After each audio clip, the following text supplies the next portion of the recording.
All right, welcome to Making a Sentence.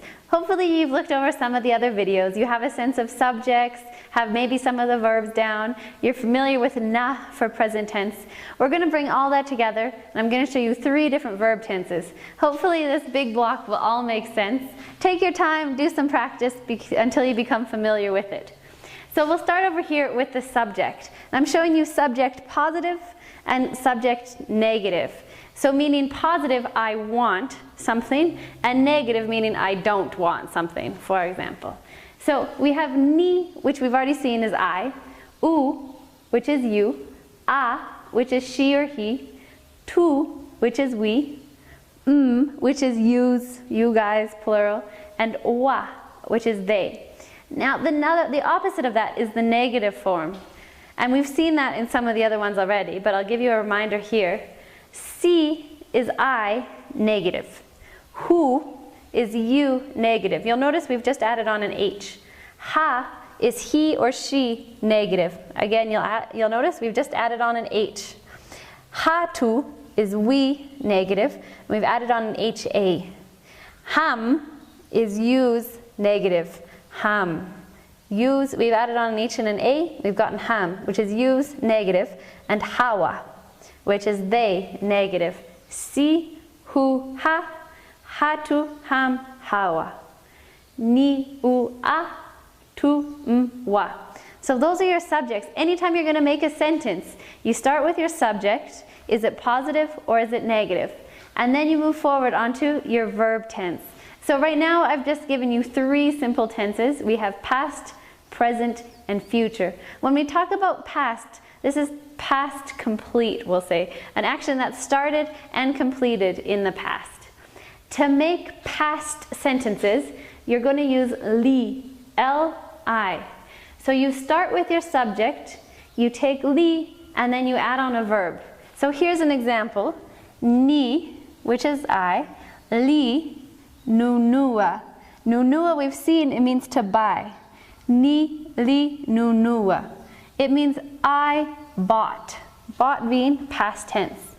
Nili nunua ndizi jana. These are all words we've seen already, so hopefully it's coming together and starting to make sense.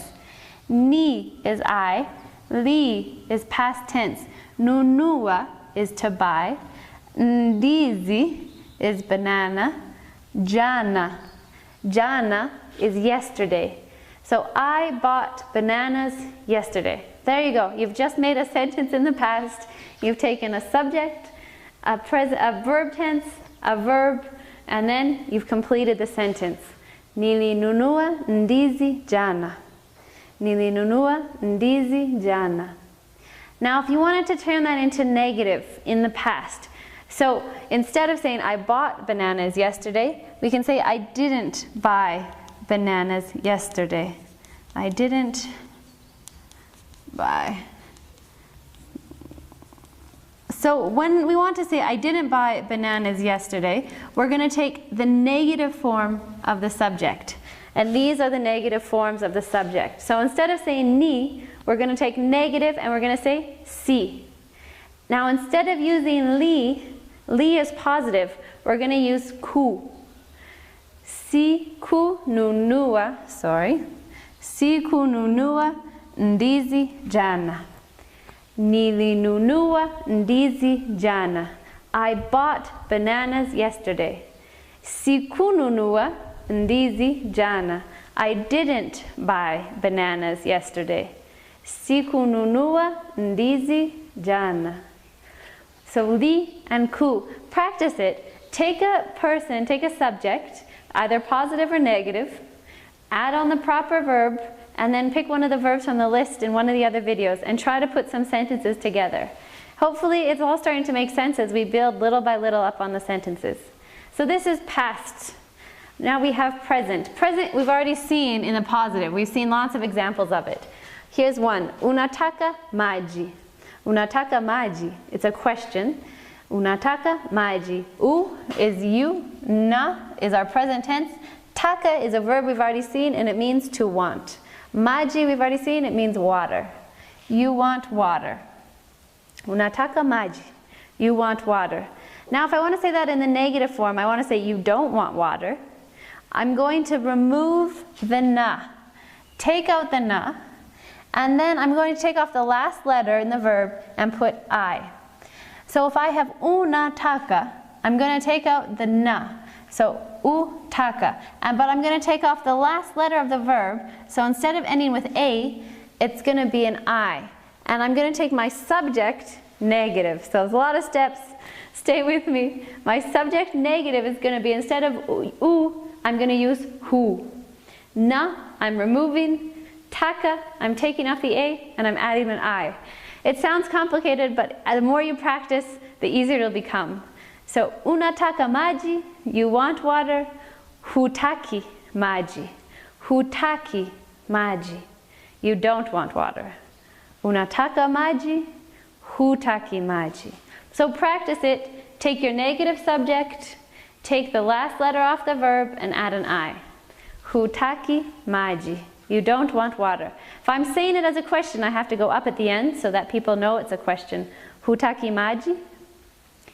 The emphasis stays the same, always on the second last syllable. If we move on to the future, we're going to use ta, T-A, ta. So for example, atacheza kesho, atacheza kesho. A is signifying he or she, depending on the context. Ta is a future verb. Cheza means to play, and kesho is tomorrow. Atacheza kesho, she will play tomorrow. If I want to say that in the negative sense, if I want to say she will not play tomorrow, I'm going to take my negative subject. So in this case, instead of a, I'm going to use ha. And ta is an easy one, it's the same. Ta in the present, ta is positive and ta is negative. So instead of saying atacheza kesho, I'm going to say hatacheza kesho, hatacheza kesho. And that means she will not play tomorrow. So honestly, I would suggest to pausing this video, keep it on this block, look at some of the verbs that you've been practicing, and see if you can start making some simple sentences. The more you practice adding a subject, a verb tense, and a verb, you'll find it comes together quite easily. Add in some of the days of the week, some of the times, and in no time flat you will be making sentences in Swahili.